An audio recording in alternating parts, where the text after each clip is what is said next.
மீண்டும் ஒரு புதிய நிகழ்ச்சியில் உங்கள் அனைவரையும் சந்திப்பதில் மகிழ்ச்சி. நீங்கள் பார்த்து கொண்டிருப்பது காளிமார்க் பவன்டோ தமிழா powered by ultimate power liquid detergent மற்றும் இந்தியாவின் number 1 dealer Vasanth and Co president by Yamaha Fascino. பொதுவாக சமூகத்தில் அரசியல் செயல்பாடு என்பது தொடர்ந்து நிகழ்ந்து கொண்டே இருந்தாலும் கூட அதில் ஒரு முக்கிய பங்கு வகிப்பது என்பது இளைஞர்கள். எப்பொழுதெல்லாம் இளைஞர்கள் ஒரு அரசியல் நிலைப்பாடு எடுக்கிறார்களோ அது பெரிய மாற்றத்துக்கு வழிவகுத்திற்கு வரலாறு எங்கும். சமீபத்தில் தமிழகத்தில் தொடர்ச்சியாக ஒரு 2 ஆண்டு காலமாக இளைஞர்களின் பங்களிப்பு வெளியே தெரிய ஆரம்பித்திருக்கிறது. அதற்கான பல்வேறு காரணங்கள் நிகழ்ந்து கொண்டே இருக்கிறது. அப்போ இந்த நேரத்தில் என்ன பேச நினச்சோம்னா, இன்றைய இளைஞர்களின் அரசியல் நிலைப்பாடு சரியான பாதையில் செல்கிறது, சரியான பாதையில் செல்லவில்லைன்னு. சரியான பாதையில் செல்கிறது அப்படின்னு ஒரு தரப்பினரும், இல்லை நிலைப்பாடெல்லாம் சரிதான் ஆனால் சரியான பாதையில் செல்லவில்லை என்று சொல்வதற்கு மறு தரப்பும் கூடியிருக்காங்க.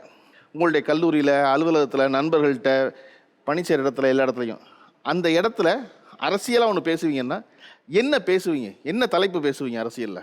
வாய்ப்பு கிடைக்கிற பொழுதெல்லாம் சாதி ஒழிப்பு அரசியலையும் சூழலியல் அரசியலையும் தான் பெரும்பாலும் பேசுறது. சூழலியல் இந்த 2 தான் எப்பயுமே பெரும்பாலும் பேசக்கூடியது. சமீபமாக ரஜினி, கமல் போன்றவர்கள்லாம் தமிழ்நாட்டில் மிகப்பெரிய மாற்றத்தை நாங்கள் கொண்டு வருவேன்னு அரசியலில் வர முயற்சி செய்கிறாங்க. அது குறித்து நாங்கள் பேசணும். இன்றைய இளைஞர்கள் எந்த அரசியலை பேசுகிறார்கள்? சரி, இப்போ பார்த்தீங்கன்னா எல்லாத்துக்கும் வந்து அடிப்படையான தேவை வந்து கல்வி தான். நம்ம தமிழ்நாட்டில் இருக்கட்டும், மற்ற ஸ்டேட் கூட கம்பேர் பண்ணும்போது வந்து எங்கள் சிலபஸ் ஆகட்டும் எதாக இருந்தாலும் ரொம்ப பின்தங்கி தான் இருக்குது. இன்னும் வந்து அந்த கல்வியில் வந்து எதுவுமே மாற்றம் கொண்டு வராமல் மனுஷனுக்கு அடிப்படையான தேவை வந்து கல்வி தான். அதுலேயே வந்து அரசியல் இதனால் வந்து மாற்றம் கொண்டு வராமல் இருக்கிறது நம்ம ரொம்ப பின்தங்கிட்டு இருக்கோம். ஸோ அதை பற்றி தான் வந்து நான் டெய்லியும் பேசிகிட்டு இருப்பேன். பொதுவாக வந்து இன்றைக்கி இந்திய மாநிலங்களில் கல்வியில் வந்து ரொம்ப முன்னிலையில் இருக்க மாநிலத்தில் ஒன்று தமிழ்நாடு. தெரியும் தானே உங்களுக்கு? சார், முன்னிலையில் இருக்குது. ஆனால் வந்து ரொம்ப நம்ம அட்வான்டேஜ் எதுவுமே கிடையாதுங்க சார். நம்மளுக்கு ஒரு அப்டேட் இல்லாமல் இருக்கிறது வந்து தான் வந்து எனக்கு ரொம்ப வேதனையாக இருக்குது. ஸோ சிலபஸில் வந்து கொஞ்சம் அப்டேட் பண்ணி இன்னும் நல்லா நம்மளுக்கு நாலேஜ் கிடைக்கிற மாதிரி இருந்து பண்ணால் நல்லாயிருக்கும். ஆனால் அந்த அப்டேட் நடந்துருச்சு 2 வருஷமாக. சார் இருந்தாலும் தமிழ்நாடு அரசு பாடத்திட்டத்தில் வந்து அந்த அப்டேட் நடந்துருச்சு. அது வந்து ஒரே நாளில் வந்து 12 வகுப்புக்கு மாற்ற முடியாது. அதனால் 1, 6, 11 மாறி இருக்கு. அது மறுபடியும் காலப்போக்கில் மாறும். அது நான் என்னுடைய நட்பு வட்டத்தில் எப்பொழுதும் முதலாளித்துவ அரசியலை பேசிகிட்டே இருப்பேன். நம்மளுடைய அன்றாட வாழ்க்கையில் பன்னாட்டு நிறுவனங்கள் நம்மளை இன்ஃப்ளூயன்ஸ் பண்ணிகிட்டே இருக்காங்க இல்லையா, டெய்லி ஒன்று நடக்கும். அதை பற்றி அன்றைக்கி பேசிகிட்டே இருப்பேன். 2வது, பெண்கள் கிட்ட முக்கியமாக வந்து என் பக்கத்து வீட்டக்கா, கீரை கொண்டு வராக்கா, எங்கள் வீட்டுக்கு வேலைக்கு வராக்கா, அவங்கக்கிட்ட போய் பெண்கள் ஏன் அரசியலுக்குள்ளே வரணுங்கிறத அவங்கக்கிட்ட நான் உரையாடிட்டே இருப்பேன். வெரி குட், சிறப்பு. நான் வந்து தினமும் எங்கள் அம்மாட்ட வந்து தொடர்ச்சியாக அரசியல் பேசிகிட்டே இருப்பேன். நீ வந்து அப்பா துணியை துவைக்கிறல்ல, அவர் தண்ணி எடுத்து கொடுப்பாரு உனக்கு. நான் உனக்கு பாத்திரம் தேய்ச்சி கொடுக்கல, அவர் வந்து சமைக்க சொல்லு. நீ அவர் கூட வெளியெல்லாம் போகிறல்ல, நீ ஒரு ஈக்குவல் ரைட்ஸ் கேளு. பாப்பாவை படிக்க வச்சுருக்காங்கல்ல, அவளை வந்து ஒரு நல்ல இடத்துல கெட்டி கொடு அப்படின்னு தினமும் வந்து எங்கள் அம்மாட்டையும் என் தங்கச்சிட்டையும் இதே மாதிரியான ஒரு ஈக்குவல் ரைட்ஸ். அம்மாட்டையும் தங்கச்சி பேச ரொம்ப முக்கியம். ஓகே. கடந்த மாதங்களாக வந்து எங்கள் ஊர் இளைஞர்கள்லாம் எதை பற்றி பேசிகிட்டு இருக்கோன்னா, ஏற்கனவே ஒரு தடவை வந்து உள்ளாட்சி தேர்தலில் நின்று வெறும் 13 வாக்கு வித்தியாசத்தில் தோத்துட்டோம். இப்போ ரீசெண்டாக ஒரு அனௌன்ஸ்மெண்ட் வந்திருக்கு, மே மாதத்தில் உள்ளாட்சி தேர்தல் வரப்போகிறதா. ஒரு முக்கியமான எங்களுக்கு கொடுத்த ஒரு அதிகாரம் வந்து கிராம சபை. கடந்த ஒரு 10 கிராம சபை நாங்கள் தொடர்ந்து நடத்திட்டு வரோம். வருகிற கிராம சபையில் வந்து அழுத்தமாக சொல்லணும், ஏன்னா அதுக்கப்புறம் நமக்கு வாய்ப்பு கிடைக்காம போயிடும். அதனால் வந்து ஒவ்வொரு வார்டுக்கு சரியான உறுப்பினர்களை தேர்ந்தெடுக்கணும். அப்படிங்கிற ஒரு அரசியலை பற்றி நாங்கள் இப்போ பேசிகிட்டு இருக்கோம். Okay, super. இன்றைய இளைஞர்களின் அரசியல் நிலைப்பாடு சரியான பாதையில் செல்லலைன்னு சொல்கிறீங்க. இப்போ அவர்கள் பேசுனதில் எதை மிஸ் பண்ணாங்கன்னு நினச்சிக்கிங்க? அதாவது இவங்க யாருமே விவசாயிகளோட பிரச்சனை பற்றி பேசவே இல்லை சார். மத்தியில் விவசாயிகள் போராடுறப்ப எந்த ஒரு இளைஞனுமே அந்த விவசாய பிரச்சனை எது பற்றி பேசலை. அப்போ அந்த டைம் என்ன பண்ணிட்டு இருந்தாங்கன்னா, அவங்க ஓவிய ஆர்மியை உருவாக்குறதை பற்றி ரொம்ப முக்கியமாக பண்ணிட்டு இருந்தாங்க சார். ஒரே ஒரு எக்ஸாம்பிள் சொல்கிறேன். எங்கள் ஊரில் வந்து தண்ணி பஞ்சம் வந்ததே கிடையாது. இப்போ 10 வருஷத்துக்கு அப்புறம் எங்கள் ஊரில் பயங்கரமான தண்ணி பஞ்சம். அதுக்கு காரணம் 10 வருஷமாக தொடர்ந்து எங்கள் ஊரில் இருந்த ஒரு இயற்கை வளமான மணலை வந்து கொள்ளையடிச்சிட்டே இருந்தாங்க. இதனால் எங்கள் ஏரியா ஃபுல்லாகவே வந்து மாமரத்தை பேஸ் பண்ணது, தென்னை மரத்தை பேஸ் பண்ணி இதுதான் எங்களோட விவசாயம். முற்றிலுமாக எல்லாமே காஞ்சு போயிடுச்சு. அதுக்கு முக்கியமான காரணம் இந்த மணல் கொள்ளை.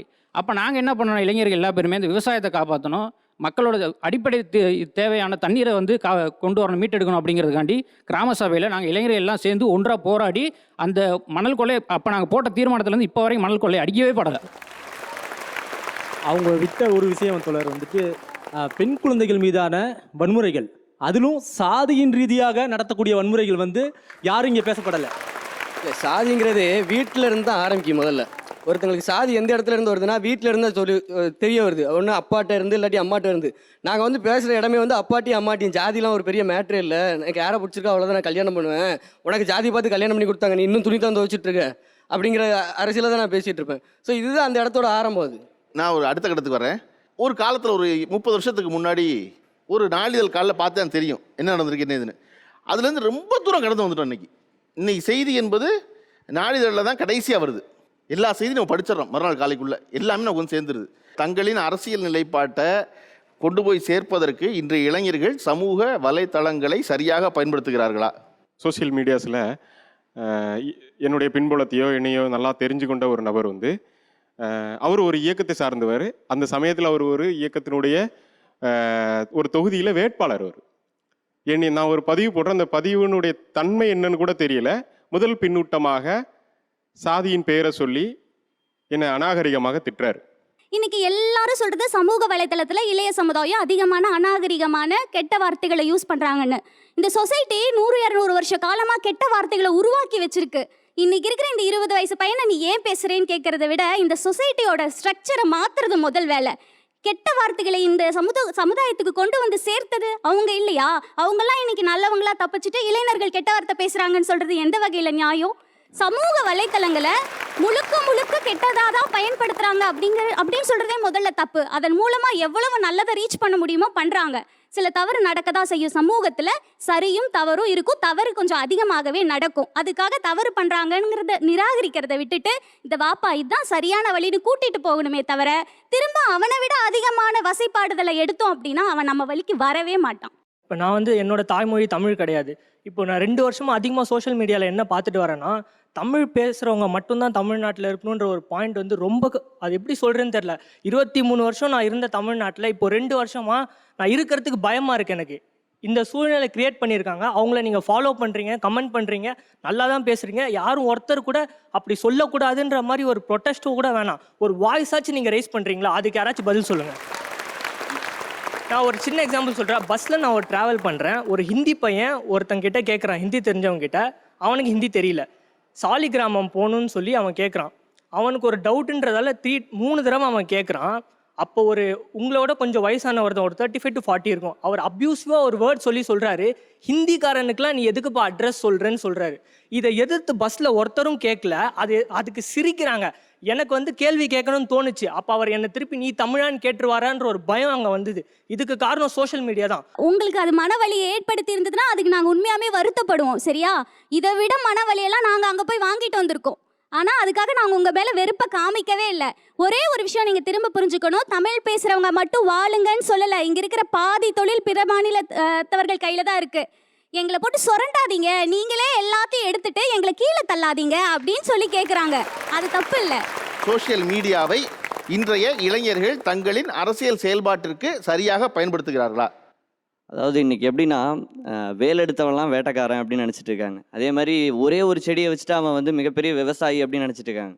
அதே மாதிரி கையில் எல்லாரும் ஸ்மார்ட் ஃபோன் வச்சுருந்தா உடனே அவன் வந்து நான் மிகப்பெரிய போராளி, நான் நிறைய அரசியல் களத்தை பார்த்துட்டேன், ஜல்லிக்கட்டில் நடந்துச்சு, இதில் மழை வெள்ளத்தில் நாங்கள் வந்து சோஷியல் மீடியா வச்சு தான் காப்பாற்றணும் அப்படின்னு சொல்லிட்டு இருக்காங்க. ஆனால் அதுக்கு மேலே வாசிப்புன்னு ஒன்று இருக்குது. நிறைய புத்தகங்களை வாசிக்காமல் எங்கேயுமே எந்த இடத்துலையுமே ஜெயிக்க முடியாது. இங்கே இவ்வளோ புத்தகங்கள் இருக்குது. ஏதாவது புத்தகங்களை வாசிக்கிறது இன்னைக்கு பழக்கம் இருக்குதா? ஒன்றும் இல்லை. இன்னைக்கு காலையில் யாராவது செய்தித்தாளை படிச்சுட்டு வந்திருப்பாங்களா? இதெல்லாம் இல்லாமல் எப்படி அரசியலில் முன்னாடி வர முடியும்? ஜல்லிக்கட்டு என்பது அவ்வளவு பரவலாக அவ்வளவு வேகமாக எல்லா ஊர்களையும் திரண்டது காரணம் சோஷியல் மீடியா தானப்பா? கண்டிப்பா சோஷியல் மீடியா தான் சார். ஆனா என்னன்னா இன்னைக்கு அந்த ஜல்லிக்கட்டு இஷ்யூ வந்து யார் பேசுறா? இன்னைக்கு மனநிலை என்ன இருக்குது அப்படின்னா, ஜல்லிக்கட்டா முடிஞ்சிச்சு, 3 நாள் அது அந்த 15 நாள் நடந்துச்சு, முடிச்சுட்டு போயிட்டாங்க. அடுத்தது நீட்டு பேசுனாங்க, மறந்துட்டாங்க. அடுத்தது ஸ்டெர்லைட்டு பேசுனாங்க, மறந்துட்டாங்க. அடுத்து என்ன இஷ்யூ நாளைக்கு ஒன்று வரும், நாளான்னைக்கு ஒரு பொண்ணை ரேப் பண்ணுவாங்க, அதை பத்தி பேசுவாங்க, மறந்துடுவாங்க. இதுதான் சோஷியல் மீடியாவோட நிலைமையா இருக்கு. என் தாத்தா செத்து போனாரு, தூக்கி போட்டு புதைச்சிட்டோம். அப்பா செத்து போனார், தூக்கி போட்டு புதைச்சிட்டோம். அண்ணன் செத்து போனார், தூக்கி போட்டு புதைச்சிட்டோம். செத்து போனவர் அண்ணன் அப்பாங்கிறக்கா நடு வீட்டில் வச்சு அழுகிறது இல்லை. உலகம் செயல்படணும் தொடர்ந்து. எல்லா பிரச்சனையும் வச்சுட்டு அதை தீர்வு கண்டுட்டு தான் அடுத்த பிரச்சனை போவேன்னா அப்படி போகவே முடியாது. பிரச்சனை வந்துகிட்டே இருக்கும். அதை விட்டுவிட்டு அடுத்த பிரச்சனை போவோம். மீண்டும் தேவைன்னா அந்த பழைய பிரச்சனைக்கு வரக்கூடும். நீங்கள் சொல்கிறது இப்போ நம்ம பேசுறதுக்கு ரிலவெண்ட் இல்லாத ஒன்று. சமூக வலைத்தளங்களை அரசியல் செயல்பாடு நினச்சிக்கிட்டு இருக்க இளைஞர்கள் சரியாக பயன்படுத்துவதில்லைன்னு யார் வச்சிருக்கீங்க? கண்டிப்பாக சரியாக பயன்படுத்தலை சார். இப்போ பெண்களுடைய பங்கு அரசியலில் ரொம்ப கம்மியாக இருக்கா அப்படின்னு அவங்க சொல்லிட்டு இருந்தாங்க. பெண்கள் வந்து நாங்கள் பார்க்குறோம் அப்படின்னா ஒரு கருத்து போடுறோம் அப்படின்னா கூட எங்களுடைய கமெண்ட் பாக்ஸை நாங்கள் ஓப்பன் பண்ணி வைக்க முடியாது. ஏன்னா அதில் கருத்து சொல்கிறது எல்லாமே ஆண்கள் அதிகமாக சொல்லும் போது ரொம்ப அப்யூஸ் பண்ணுறாங்க. வார்த்தைகளை படிக்க கூட முடியல. படிச்சுட்டு 2-3 நாள் கழிச்சு என்னால் பதிவே போட முடியாது. எல்லா விஷயங்களையும் சரி தப்பு ரெண்டுமே இருக்க தான் செய்யும். தவறுகள் செய்கிறவங்களும் இதே சமூகத்தில் தான் இருக்காங்க, சரியான விஷயங்களை செய்கிறவங்களும் இதே சமூகத்தில் தான் இருக்காங்க. நீங்கள் எல்லாத்தையுமே குற்றவாளிகளாகவே பார்க்குறீங்க.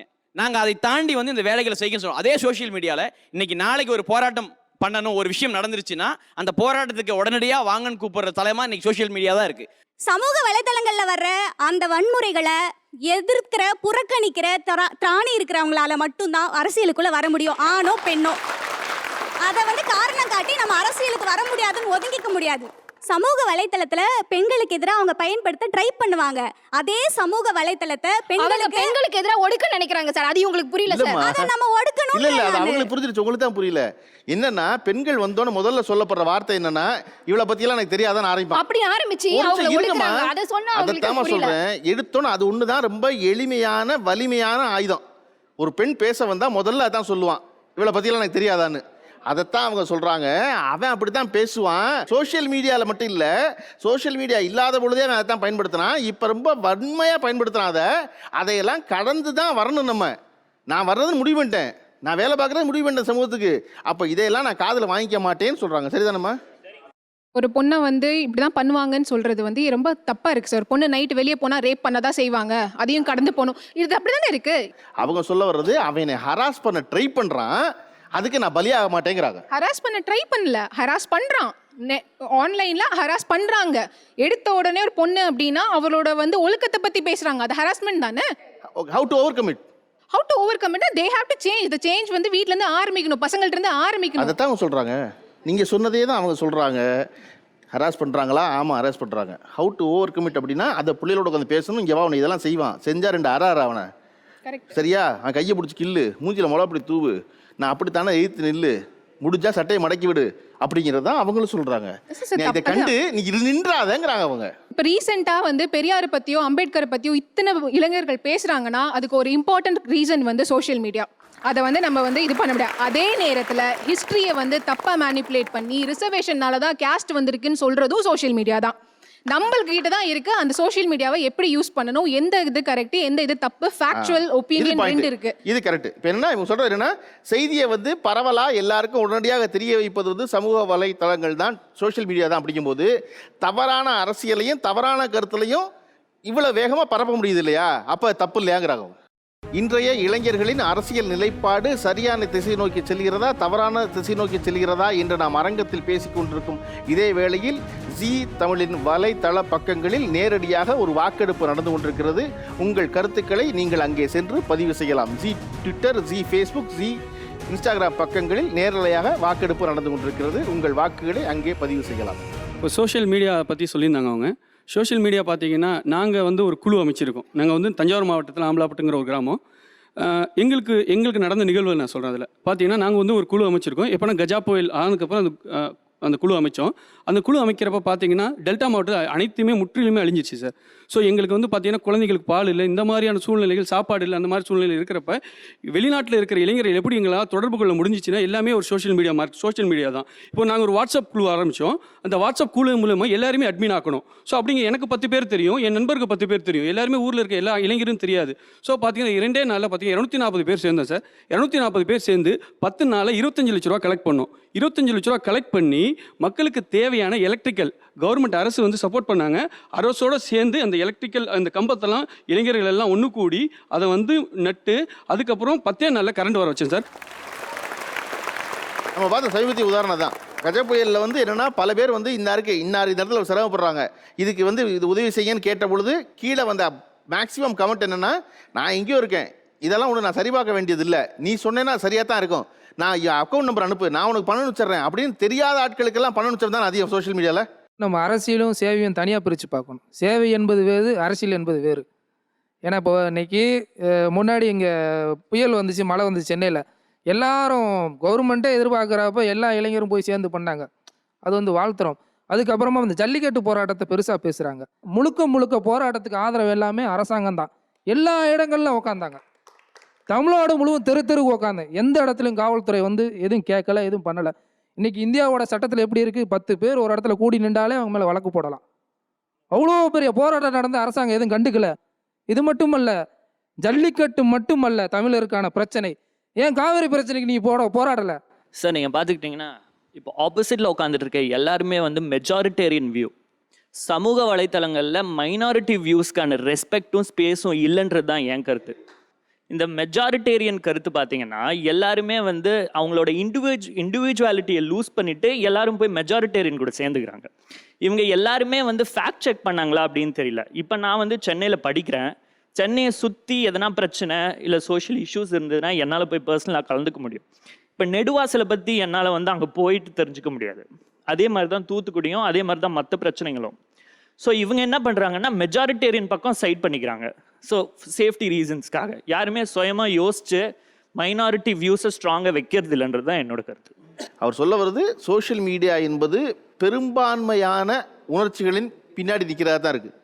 ஒரு சிறுபான்மையினுடைய கோணத்தை அது நிறுத்தி நிதானமாக அலசி ஆராயிறது இல்லை. ப்ரோஸ் அண்ட் கான்ஸ் கேட்கறது இல்லை. அது இடது கை வீச்சு அவர்களை தள்ளி விட்டுட்டு போயிருதுன்னு சொல்கிறாரு. சார், சோஷியல் மீடியாவே பார்த்தீங்கன்னா ஒரு மைனாரிட்டி விஷயத்தை மெஜாரிட்டி ஆக்கிறதுக்காக தான் இது பண்ணுறோம். ஒரு விஷயத்தை நம்ம நிறைய பேர் வந்து ஷேர் பண்ணுறோம், அதுக்காக தான். ஸோ நீங்கள் மைனாரிட்டி ஒரு இடத்துல, ஒரு சமூகத்தில், ஒரு கிராமத்தில் நடக்கக்கூடிய ஒரு விஷயத்தை எல்லா இடத்துலையும் ரீச் பண்ண வைக்கிறதே வந்து சோஷியல் மீடியா தான். அவங்க சொல்கிறது வேலிடு. ஜல்லிக்கட்டுக்கு ஆரம்பித்த போராட்டம் ஒரு சின்ன குழுவின் கருத்து, அது மைனாரிட்டியின் கருத்து. மெஜாரிட்டிக்கு பற்றி அக்கறை இல்லாமல் இருந்துச்சு, அதுதான் மெஜாரிட்டி ஆக்குனுச்சு. சோஷியல் மீடியா தான் மெஜாரிட்டி ஆக்குனுச்சு. இந்த மெஜாரிட்டேரியன் வியூஸில் பார்த்தீங்கன்னு வச்சுக்கோங்களேன், ஒரு ஒரு ஒரு குரூப் ஆஃப் பீப்புள் அதை ஃபீல் பண்ணுறாங்க, ஃபார் இல்லைன்னா அகெயின்ஸ்ட் இருக்காங்க அப்படின்னு வச்சுக்கோங்களேன். அவங்க வந்து இப்போ மற்றவங்கெல்லாம் அவங்க கூட வந்து சேர்றாங்க பார்த்தீங்களா, எத்தனை பேர் அதில் ஃபேக்ட் செக் பண்ணி கரெக்டாக இருக்குது, உணர்வு பூர்வமாக போய் சேர்றது வேற, மந்தமாக கூட்டத்தோடு போய் சேர்ந்துக்கிறது வேற. இங்கே மெஜாரிட்டியாக என்ன பண்ணுறாங்கன்னா, ஜல்லிக்கட்டுக்கு ஏகப்பட்ட பேர் வந்தாங்க. நான் ஐ எம் ஃபார் ஜல்லிக்கட்டு தான் வச்சிங்களேன். இப்போ அது வந்து சேர்ந்தவங்கள எத்தனை பேருக்கு அதோட ரீசன்ஸ் தெரியும், பேக்ரவுண்ட் தெரியும், ட்ரூத் எவ்வளோ பர்சன்டேஜ் தெரியும். என் ஃப்ரெண்டு போகிறான், நானும் கூட போய் சேர்ந்துக்கிறது வேற. என் ஃப்ரெண்டுக்கும் தெரியும் எல்லாமே, எனக்கும் தெரியும். நாங்கள் ஒரு 4 பேர்கிட்ட புரிய வச்சு கூட்டின்னு போகிறதுன்றது வேற, சும்மா போய் சேர்ந்துக்கிறது அப்படின்றது வேற. உணர்வெழுச்சி மிகுதியால தான் ஒரு கூட்டம் கூடும், அங்கிருந்து ஒரு புது சித்தாந்தம் உருவாகும். முதல்ல அவனை கூட விடுங்க. கூடவே விடாம எப்படி அங்கிருந்து புதிய ஐடியாலஜிஸ் உருவாகும். இன்னொரு விஷயம், ஜல்லிக்கட்டை நீங்க ஒரு ஜல்லிக்கட்டுக்கான ஒற்றை காரணத்தினால எழுந்த போராட்டம் அல்ல. ஜல்லிக்கட்டு கூட்டத்தில் நைட்டு 3 மணிக்கு விர்ச்சுவல் வாட்டரை பற்றி பேசிட்டு இருந்தப்போ 100 பேர் உட்காந்து, விர்ச்சுவல் வாட்டர் எவ்வளோ ட்ரையான சப்ஜெக்ட்னு உங்களுக்கு தெரியும் சார். 3 மணிக்கு பேசினாங்க. அது வந்து அழுத்திப்பட்டுட்டே இருந்ததுல, அமுக்கி வச்சா ஒன்று திடீர்னு வெடிக்கும்ல, அப்படி வெடிச்ச ஒரு இடம், எல்லா பிரச்சனையும் பேசின ஒரு இடம் அது. சார், கண்டிப்பாக எல்லாருமே போராடினாங்க, நானும் ஒத்துக்கிறேன். எங்கள் ஊரில் நானும் போராடினேன். ஸோ பெரிய ஒரு போராட்டம், நான் ஒத்துக்கிறேன். அந்த போராட்ட களத்தில் இருந்தவங்களை விட செல்ஃபோனில் ஷேர் பண்ணவங்க அதிகம். பச்சை தமிழெல்லாம் தான் ஷேர் பண்ணுனா மேலே படிக்கிறதே கிடையாது, ஷேரை போடு அட்டை கமெண்ட்டுக்கு போன்னு சொல்லி போயிட்டே இருக்கிறது. அப்படி மேலே போய் ஏதோ ஒரு பயங்கரமான சீரியஸான விஷயம் ஒருத்தன் பேசியிருக்கானா நம்ம ஆர்வமாக பார்த்துட்டு நம்மளும் வெறித்தனமாக கமெண்ட் அடிக்கணும்னு கீழே வரப்போ வடிவேலு, கவுண்டமணி, செந்தில் பார்த்ததுக்கப்புறம் நமக்கு என்ன தோணும், நம்மளும் ஃபன்னியாக ஒரு கமெண்ட்டை போட்டு கிளம்புவோம். அப்படி தான் நமக்கு தோணுது. இதுதான் உண்மையான விஷயம். சோசியல் மீடியா உண்மையாகவே ஒரு நல்ல விஷயம், அதுக்காக நம்ம அதிலே மூழ்கி கிடக்க முடியாது. சார், அந்த ஜல்லிக்கட்டு போராட்டத்தில் வந்து பார்த்தீங்கன்னா பல அமைப்புகள் ஒன்று சேர்ந்தது இல்லாமல் ஒரு புது கட்சியை வந்து உருவாச்சு. அது தமிழ்நாடு ஃபுல்லாக பரவி அது அந்த மாதிரி மாற்றமும் நடந்தது. இங்கே தமிழ்நாடு பூரா பரவன கட்சி எந்த கட்சி? என்ன மை கொடுத்துட்டேன்? இருப்பா இல்லை சார், சார் இருப்பா, அந்த கொஸ்டின் முடியலப்பா அவருக்கு. இருக்கப்பா, அந்த கட்சியிலேருந்து வந்திருக்கிறவர் தான் நான் மைக் கொடுத்துருக்கேன். அதை சொல்லுங்க. நீங்கள் செயலாளர், அவர் தலைவரா? தமிழ்நாடு இளைஞர் கட்சின்ற ஒரு கட்சி ஆரம்பித்தோம் சார். அது வந்து தலைவர்கள்லாம் இல்லை, ஒரு 5 ஒருங்கிணைப்பார்கள் அங்கே இருந்த குழுக்களாக சேர்ந்தவங்க தான் வந்து ஆரம்பிச்சது தமிழ்நாடு இளைஞர் கட்சின்னு சொல்லிட்டு. அந்த கட்சி மூலயமா ஒரு 2.5 லட்சம் பேர் இப்போ வந்து உறுப்பினராக இருக்காங்க. இதெல்லாம் ஜல்லிக்கட்டு போராட்டத்துக்கு ஒன்று கூடனால நடந்தால் நல்லது. கண்டிப்பாக. நானும் ஃபர்ஸ்ட் வந்து ஜல்லிக்கட்டுனா ஃபர்ஸ்ட் எனக்கு எதுவும் தெரியாது. நான் வந்து ராயபுரத்தில் எங்கே யாருக்குமே தெரியாது. மக்கள் எல்லாம் கும்பலாக கூடினாங்க. ஐயோ ஏதோ ஒரு விழாம நடக்குது, பேண்டு வாசிச்சாங்க, டான்ஸ் ஆனாங்க. ஸோ அதுக்காகவே நாங்கள் போனோம். என்னோட ஃப்ரெண்ட்ஸ் எல்லாம் முதல்ல போனாங்க, ஃபேஸ்புக்கில் போட்டானுங்க, ஃபோட்டோ இருந்து காட்டானுங்க. ஐயோ மச்சான் எனக்கு ஜாலியாக இருக்குது, ஃபேஸ்புக்கில் போய் ஃபோட்டோ எடுத்து போடலாம், அப்படி போகலான்ட்டு போனவன் தான் நானும் ஒருத்தன்.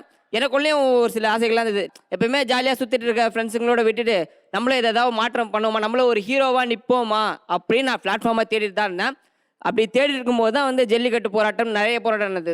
அதில் போய் 4 பேர்கிட்ட பழகினேன், நிறைய விஷயத்த நான் கற்றுக்கிட்டேன். என்கிட்டேருந்து ஒரு சில விஷயங்கள் எங்கள் ஃப்ரெண்ட்ஸுங்க கற்றுக்கிட்டாங்க.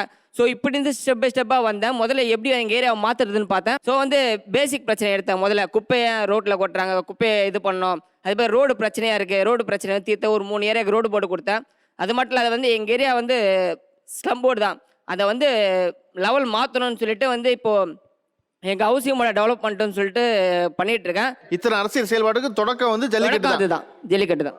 இதில் வந்து உங்களுக்குலாம் ஒரு ஃபால்ஸ் சென்ஸ் ஆஃப் பிலீஃபை கிரியேட் பண்ணிருச்சோன்னு எனக்கு தோணுது சார். இன்றைக்கி வந்து அவங்க ஹவுசிங் போர்டுக்கு பண்ணுறாங்க, நாளைக்கு இவங்களுக்கு அப்புறம் வேறு யார் பண்ணுவா? ஒரு பெர்மனன்ட் சொல்யூஷன் நோக்கி பண்ணல. அதை நம்மளே வந்து எல்லாத்தையும் போய் பண்ணிகிட்டே இருந்தோம்னா கவர்மெண்ட்டுக்குன்னு ஒரு ரோல் இருக்குது. கவர்மெண்ட் பண்ண வேண்டிய வேலை எல்லாத்தையும் நம்ம பண்ணிட்டா கவர்மெண்ட் எதுக்கு? திருப்பி நம்மளாலே எல்லாத்தையும் முடிஞ்சிடும். பாலிடிக்ஸ் இல்லாமல், பவர் இல்லாமல், நம்மளாம் வந்து ஒரு செல்ஃப் குரூப், ஒரு சின்ன குரூப்னாலே எல்லாமே பண்ண முடிஞ்சிடும்ன்ற ஒரு பிலீஃப் வந்த மாதிரி எனக்கு தோணுது சார். முதல்ல வீட்டுக்குள்ளே இருந்தவன் தெருவுக்கு வந்திருக்கான், வேலை செய்ய வந்திருக்கான், தெருவுக்கு வந்தவன் ஊருக்கு வருவான், ஊருக்கு வந்தவன் நாட்டுக்கு வருவான் தான் நம்ம நம்பணும். அவன் அதிகாரத்தை நோக்கி தான் நகருவான். அடுத்து அங்கேயே நின்றுடுறாங்க சார், அதுதான் பயமாக இருக்குது. அவ்வளோதான். அதுக்கப்புறம் நகர்ந்தாங்கன்னா ரொம்ப வெல்கம், அவ்வளோதான். இன்றைய இளைஞர்களின் அரசியல் நிலைப்பாடு சரியான திசை நோக்கி செல்கிறதா, தவறான திசை நோக்கி செல்கிறதா என்று நாம் அரங்கத்தில் பேசிக் கொண்டிருக்கும் இதே வேளையில் ஜீ தமிழின் வலைத்தள பக்கங்களில் நேரடியாக ஒரு வாக்கெடுப்பு நடந்து கொண்டிருக்கிறது. உங்கள் கருத்துக்களை நீங்கள் அங்கே சென்று பதிவு செய்யலாம். ஜீ ட்விட்டர், ஜீ ஃபேஸ்புக், ஜீ இன்ஸ்டாகிராம் பக்கங்களில் நேரலையாக வாக்கெடுப்பு நடந்து கொண்டிருக்கிறது. உங்கள் வாக்குகளை அங்கே பதிவு செய்யலாம். அரசியல் ஈடுபாடு, அரசியல் ஆர்வம், இதெல்லாம் வந்துச்சு ஒரு புள்ளி. எந்த கொள்கையின்பால் ஈர்க்கப்பட்டு உங்களுக்கு அரசியல் ஆர்வம் வந்துச்சு? பிறப்பால் உயர்ந்தவன் தாழ்ந்தவன்ற அந்த பேதத்தை உடைக்க தன்னோட வாழ்நாள் முழு மூச்சாக ஈடுபட்ட பெரியாருடைய கொள்கைகளால் நான் ஈர்ப்பேன். பெரியாருடைய திராவிட இயக்க அரசியல் கொள்கைகளும், நான் சிறு வயதில் இருக்கும் பொழுது அந்த ஈழ மக்கள் பட்ட அந்த வழி, ஈழ அரசியல்னாலும் தான் நான் அரசியலுக்குள்ளே வந்தேன். ஓகே, நான் வந்து உண்டியல் குலுக்கி அது மூலமாக மக்கள் இயக்கத்தை முன்னெடுக்கிற ஒரு இடது மார்க்சிய அரசியலால் ஈர்க்கப்பட்டு அதை வந்து நான் இப்போ கொள்கையாக எடுத்திருக்கேன். அரசியலில் ஈர்க்கப்பட்ட கணம்னா வாசிப்பு தான். பெண் ஏன் அடிமையானாள்ங்கிற புத்தகம் படித்ததுலேருந்து அரசியலில் உள்ளே போகணும்னு முடிவெடுத்துட்டேன். இப்போ இருக்கிற கொள்கைனா பெரியாரிய, அம்பேத்கரிய, மார்க்சிய கொள்கைகளை ஒருங்கிணைந்த ஒரு புதிய சித்தாந்தம் உருவாகணும்னு நான் ரொம்ப தீவிரமாக ஆசைப்படுறேன். முத்துக்குமாரோட இறுதி கடிதம் வந்து அரசியலுக்குள்ளே கொண்டு வந்துச்சு.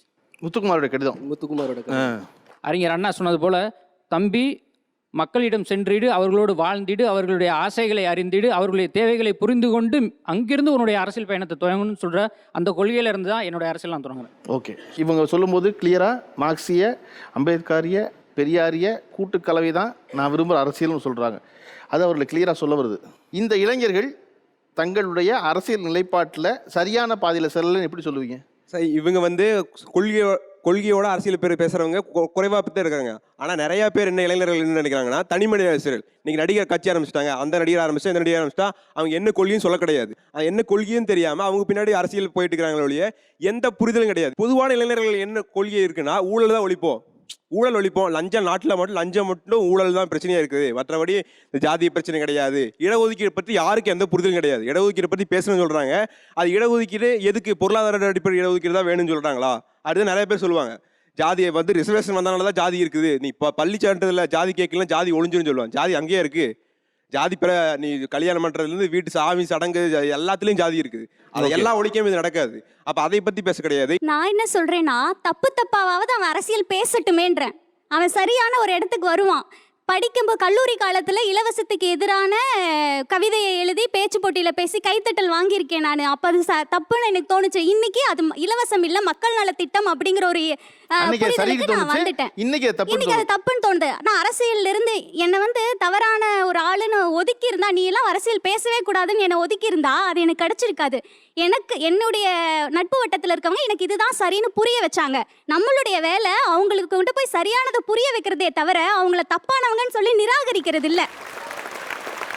ஒரு சாமானியனுக்கான அரசியல் வந்து கொள்கையை சார்ந்தது இல்லைன்றது தான் என்னோட கருத்து.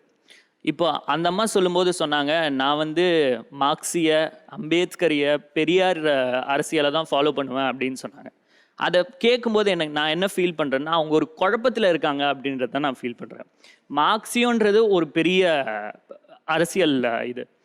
அதே மாதிரி பெரியாரியம் அப்படின்றது வந்து நம்ம சவுத் இந்தியாவில் திராவிடியன் பாலிடிக்ஸில் ஒரு மையப்புள்ளியான ஒரு கருத்து பெரியாரிசம்.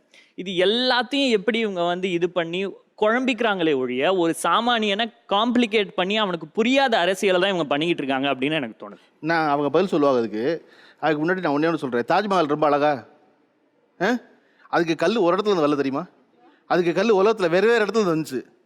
அது எப்படி கட்டடக்கலையாகும்? பெர்ஷியாவிலேருந்து கொஞ்சம் கல் கொண்டு வருவீங்க, ராஜஸ்தான்லேருந்து கொஞ்சம் கல் கொண்டு வருவீங்க, இங்கேருந்து கொஞ்சம் கல் கொண்டு வருவீங்க, எல்லாத்தையும் சேர்த்துக்கிட்ட தாஜ்மஹால் அழகு நான் சொல்லுவீங்க, இது குழப்ப பில்டிங் நான் சொல்லுவீங்க. நீங்க சொல்ற அந்த பெரியாரியம் அம்பேத்கரியம் மார்க்சியம் மூணும் வேறன்னு சொல்றீங்களா? இல்ல, அம்பேத்கரியம் ஈக்குவல் டு பெரியாரியம் ஈக்குவல் டு மார்க்சியம் ஈக்குவல் டு சமூக நீதி. இந்த சமூகத்துல எவனோ ஜாதியாலேயோ பொருளாதாரத்தாலேயோ இனத்தாலேயோ எதனாலையும் ஒருத்தன் மேல ஒருத்தன் கீழே கிடையாது, எல்லாரும் சமம் அப்படிங்கிறத தான் இந்த மூணுமே வலியுறுத்துது. பெரியார் என்ன சொல்றாரு? இந்த ஜாதியால எவனும் கீழே மேல கிடையாது, நீ எல்லாரும் ஒண்ணுன்னு சொல்றாரு. அம்பேத்கரியமும் அதான் சொன்னாரு. பெரியார் இது வலிமையா வந்து ஆண் பெண் கூட மேல கீழே கிடையாது, எல்லாம் சமம்னு சொல்றாரு. மார்க்சியம் என்ன சொல்லுது? எல்லாருக்கும் எல்லாமும் கிடைக்கணும்னு சொல்லுது. இந்த மூணுடைய அடிப்படையுமே இந்த மனித குலத்துல எவனும் எந்த பிறப்பாலேயோ பணத்தாலேயோ எதுனாலையுமே மேல கீழே கிடையாது, எல்லாம் சமம்னு சொல்லுது. எந்த கொள்கையை முன்னெடுத்தாலும் நம்ம கொள்கையின் அடிப்படையில தான் போறோமே தவிர யாரும் நம்ம என்னைக்காவது போய் பெரியாருக்கும் அம்பேத்கருக்கும் கோயில் கட்டிட்டு இருக்கோமா? அவங்க கொள்கைகளை தான் நம்ம தூக்கி பிடிக்கிறோம். இங்கே ஃபஸ்ட் நாள் ஷோக்கு மேலே ஏறி பால் ஊத்துறவன் தான் சமூகத்தில் ஏதாவது பிரச்சனைனா உடனடியாக ஓடி வந்து கீழே நின்று பண்ணுறாங்க. திருப்பி கொள்கை ரீதியாக வந்து இவங்க தெளிவாக இல்லைன்றீங்க. எந்த இடத்துல இந்த சமுதாயம் என்னை கொள்கை ரீதியாக இணைக்க விடுது? அடிப்படையில் ஒரு கல்வி நிலையத்தில் எனக்கான அரசியலை பேசுறதுக்கு இங்கே இந்த சமுதாயம் இந்த அரசாங்கம் என்னை விடுதா? ஒரு லா காலேஜ் ஸ்டூடெண்ட் கேள்வி கேட்டால் டிஸ்மிஸ் பண்ணுறாங்க. இங்கேருந்து என்னோட அரசியல் ஆரம்பிக்குது. ஒரு என்னோட ஜனநாயகம் வந்து என்னோட பேரவைத் தேர்தல் நடத்தி என்னை தேர்ந்தெடுத்து எனக்கான பிரச்சனையை பேசணும். அங்கெல்லாம் என்னை அரசியல் பேசவில்லை. அங்கெல்லாம் நீ ஒடுக்கிட்டு வெளியே வரப்ப நீ வந்து பிம்பமாக என்னை பார்க்குற, நீ வந்தாலே ரூட் அடிக்கிற, நீ வந்தாலே பஸ் மேலே ஏறுற. இதுக்கெல்லாம் மூல காரணம் கல்லூரிக்குள்ளே எனக்கான ஒரு பிளாட்ஃபார்ம் இல்லைனால நான் வெளியே வரேன். எனக்கான பிளாட்ஃபார்மை நீ வந்து ஒவ்வொரு இடத்துலையும் எடுக்கிற அப்படின்றது தான் என் குற்றச்சாட்டு. நீங்க சொன்னீங்க இந்த மாதிரி ஒரு லா காலேஜ் ஸ்டூடெண்ட் பேசினா டிஸ்மிஸ் பண்ணுவாங்கன்ட்டு. நான் லா காலேஜ் ஸ்டூடெண்ட் தான், நான் செகண்ட் இயர் தான். அனிதா பிரச்சனைக்கு எங்க காலேஜ் நாங்கள் போராட்டம் நடத்துறப்ப ஃபர்ஸ்ட் இயர்ஸ் சேர்ந்து நாங்கள் போராட்டம் நடத்தினோம் சார். நாங்கள் போராட்டம் நடத்தி எங்க காலேஜ் முன்னாடி முற்றுகை போராட்டம் எல்லாமே நடத்தினோம். சரிங்களா? எங்களுக்கு பிரச்சனை வந்து அரசாங்கமோ மற்றதோ இல்லை. அப்போ எங்கள் காலேஜ் பசங்க இளைஞர்கள் என்ன சொல்றாங்கன்னா, எதுக்கு நமக்கு இந்த வேலை, அம்மா திட்டுவாங்க அப்பா திட்டுவாங்க பயந்து போய் இருக்காங்க. தப்பை நீங்க ஒத்துக்கலன்னா எப்படி நீங்க திருந்துவீங்க? அதான் என் கேள்வி. நீங்க அப்படியே இல்லை நாங்கள் தப்பே பண்ணலப்பா, நாங்கள் தமிழை திமிழ் தான் எழுதுவோம், அது ஒரு நாள் மாறும் நினைச்சு பேசிட்டு இருந்தீங்கன்னா நீ பேசிட்டே இருக்க வேண்டியதான். இப்போ நம்முடைய பேசுவதற்காக 2 சிறப்பு விருந்தினர் வந்திருக்காங்க. முதலாம் அவர் வந்து இந்து நாளிதழின் நடுப்பக்க ஆசிரியர் திரு சமஸ் அவர்கள். வாங்க சமஸ்.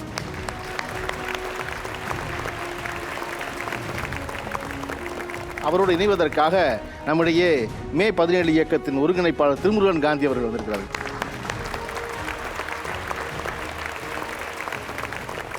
சிறப்பு விருந்தினர் வர்றதுக்கு முன்னாடி உங்கள்கிட்ட கேட்கணும்னு நினச்சேன்னா, தனிப்பட்ட நடிகர்கள் திடீர் தலைவர்கள் பின்னால் செல்கிறார்கள் இளைஞர்கள் நீங்கள் குற்றச்சாட்டு வைக்கிறீங்க இல்லையா?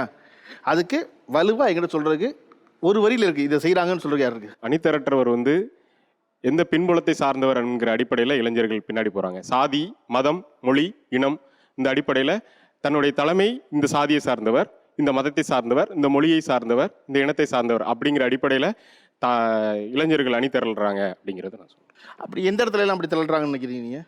எல்லா இடத்துலையுமே அந்த மாதிரியான திரட்சி இருக்கிறத நான் பார்க்குறேன், தொடர்ந்து பார்த்துட்டு இருக்கிறேன். ஜல்லிக்கட்டு மூமெண்ட் அப்படின்னு எல்லாருமே சொன்னாங்க இல்லையா?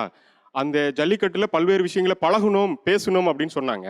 ஜல்லிக்கட்டு நடந்த இடங்களையே சாதிய படுகொலைகள் நடந்தது. சிவகங்கையில் நடந்தது, தேனியில் நடந்தது, ஸ்ரீவில்லிபுத்தூரில் நடந்தது. அப்போல்லாம் வந்து இதே இளைஞர்கள் வந்து அது சம்பந்தமாக பேசவே இல்லை. ஏன்னா இங்கே ஒரு ஸ்ட்ரக்சர் இருக்குது. எப்படி இருக்குன்னா, சாதி, மதம், மொழி, இனம்ங்கிற ஒரு ஸ்ட்ரக்சர் இருக்குது. அதன்பால் இளைஞர்கள் ஈர்க்கப்பட்டு போய்கிட்டே இருக்கிறாங்க. அந்த மாதிரியான ஒரு சூழல் இங்கே நிலவிக்கிட்டு இருக்குங்கிறது தான் நாங்கள் சொல்ல வைக்கிற குற்றச்சாட்டு. ஃபர்ஸ்ட்லேருந்தே இங்கே இருக்க எல்லாருமே வந்து அந்த சைடு இருக்கட்டும் இந்த சைடு இருக்கட்டும் எல்லாருமே வந்து ஜாதிங்கிற ஒரு விஷயத்த எந்த விஷயமா இருந்தாலும் ஸ்டடீஸாக இருக்கட்டும் எந்த விஷயமா இருந்தாலும் நம்ம வந்து எதுக்கு எடுத்தாலும் ஜாதியை பற்றியே பேசிகிட்டு இருக்கோம். இப்போது நான் இங்கே இருக்க எல்லாருக்குமே என்ன நான் வந்து சொல்லணும் அப்படின்னு நினச்சேன்னா, ஜாதியை வந்து நம்ம எப்போவுமே நெகட்டிவாக பார்க்காம ஏன் பாசிட்டிவாக பார்க்கக்கூடாது?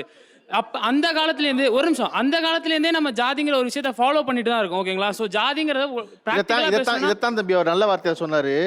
அவர் என்ன சொன்னார்னா, ப்ராப்பராக இவங்கெல்லாம் வருவாங்க, ஆனால் ஊருக்குள்ளே வந்து ஒரு ஜாதி பிரச்சனை நடந்துச்சுன்னா போய் சேஃபாக அந்த அமைப்பின் பின்னாடி நின்றுக்குவாங்கன்னு அவர் சொன்னதை அந்த ஜாதி சங்கத்தை தான் சொல்லக்கூடாதுங்கிறக்கா அமைப்புனார். இன்றைய இளைஞர்களின் அரசியல் நிலைப்பாடு சரியான திசையில் செல்கிறதா இல்லையா என்று பேசிக்கொண்டிருக்கும் இந்த வேளையில் நம்முடைய கருத்துக்களை பகிர்ந்து கொள்ள வந்திருக்கும் பத்திரிகையாளர் மற்றும் எழுத்தாளர் சமஸ் அவர்களிடம், நீங்கள் தான் வந்து அரசியல் பழகுன்னு ஆரம்பித்தவர். அரசியல் பழகுங்கிற தலைப்பில் இளைஞர்கள் அட்டப்படமாக போட்டு ஒரு புத்தகம் எழுத வேண்டிய அவசியம் ஏற்பட்டுச்சு?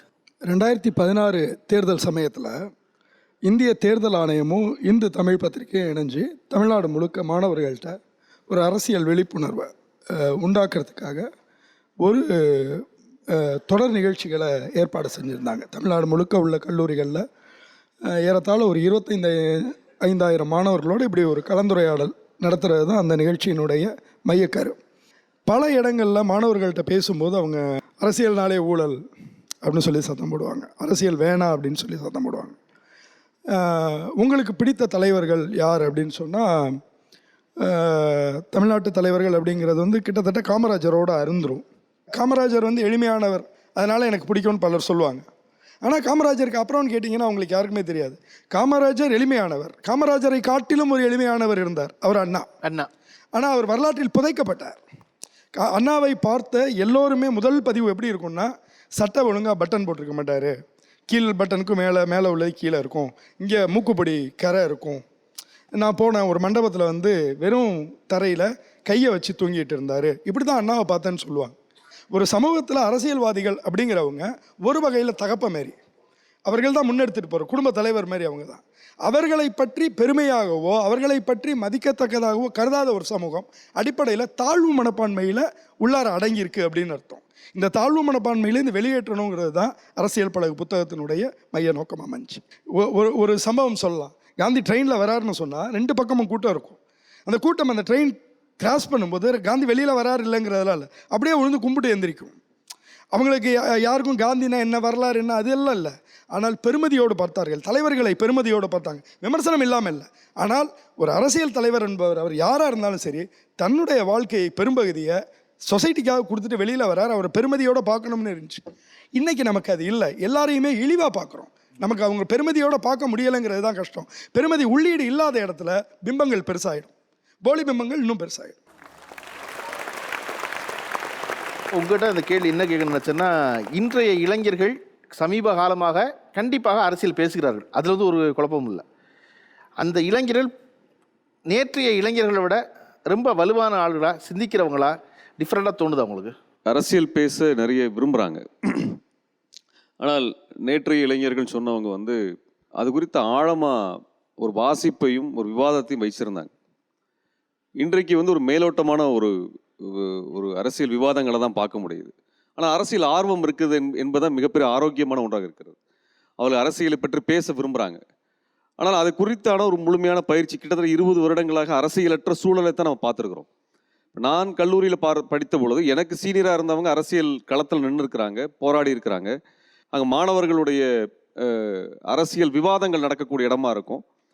ஆனால் இன்றைக்கு அப்படியெல்லாம் எதுவுமே கிடையாது. இன்றைக்கு மாணவர்கள் தான் அதிகாரமற்றவர்களாக இருக்கிறாங்க. ஒரு கல்லூரிக்குள்ளே மாணவர்களுக்கு இருந்த அதிகாரம் என்பது இன்னைக்கு இல்லாமல் போயிடுச்சு. அது என்னைக்கு ஏன் இப்படி வருதுன்னா, இன்றைக்கி ஒரு கமர்ஷியலைஸ்டான ஒரு உலகத்தை நம்ம பார்க்குறோம். எல்லாமே காசு பணம் சொல்லி பார்க்கக்கூடிய ஒரு உலகத்தை உருவாக்கி உலகமயமாக்கல் காலகட்டத்தில் எல்லாருமே வந்து ஒரு கஸ்டமராக பார்த்துட்டாங்க. இன்னைக்கு இருக்கக்கூடிய யூனிவர்சிட்டிஸோ இன்னைக்கு இருக்கக்கூடிய கல்லூரிகளோ எல்லாமே என்ன இருக்குன்னா, மாணவர்களுங்கிறது அவங்களுக்கு கஸ்டமராக இருக்குது. அந்த இடத்தோட முடிச்சுட்டாங்க. அவங்க அரசியல் விவாதங்கள் உள்ள நடக்கலை. தீவிரமான விவாதங்கள் நடந்த காலகட்டத்தை நான் பார்த்துருக்கிறேன். ஆனால் இன்றைக்கு இருக்கக்கூடிய அந்த 20 ஆண்டுகளில் அது நல்லா இல்லாமல் போனது என்ன இருக்குன்னா, இன்னைக்கு வரக்கூடிய அரசியலை பற்றி பேசணும், அரசியல் பற்றி கருத்து சொல்லணும், பங்கேற்கணும் நினைக்கக்கூடிய இளைஞர்களுக்கு அந்த அடிப்படை அறிவுகள் இல்லாமல் போனது ஒரு பெரிய குறைபாடாக இருக்குது. ஆனால் அதே சமயத்தில் புத்தக கண்காட்சி நடந்துட்டு இருக்குது. நிறைய அரசியல் புத்தகங்கள்லாம் விற்பனை ஆகிட்டு இருக்குது. பெரியார் புத்தகமோ அம்பேத்கர் புத்தகங்களோ மார்க்சினுடைய புத்தகங்களோ நிறைய இளைஞர்கள் தான் வாங்கி படிக்கிறத பார்க்குறோம். போன வருடம் வந்து பெரியார் புத்தகங்கள் நிறைய விற்றுருக்குது. அதில் அப்போ அரசியலை பற்றி புரிஞ்சுக்கணும்னு நினைக்கிறாங்க. நமக்கு இருக்க பெரிய பிரச்சனை என்னன்னா, இந்த பொறியியல் கல்லூரிகளை படித்தாதான் வாழ்க்கையில் உருப்படுவோம்னு சொல்லி பெரிய பிம்பத்தை உருவாக்கிட்டாங்க. நம்ம இந்த கடந்த 30 ஆண்டுகளில் பார்த்தீங்கன்னா பொறியியல் கல்லூரிகள்ங்கிறது ஒரு 10-20 இருந்த தனியார் கல்லூரிகள் இன்றைக்கு 100கணக்கான கல்லூரிகள் இருக்கு. 100கணக்கான கல்லூரிகள் வெளியே வரக்கூடிய இளைஞர்களுக்கு வந்து பொறியியலும் தெரியல, அரசியலும் தெரியல, சமூகவியலும் தெரியாத ஒரு சூழல் இருக்கு. ஆனால் அவர்கள் வந்து சமூகத்தை மாற்றணும்னு விரும்புகிறாங்க.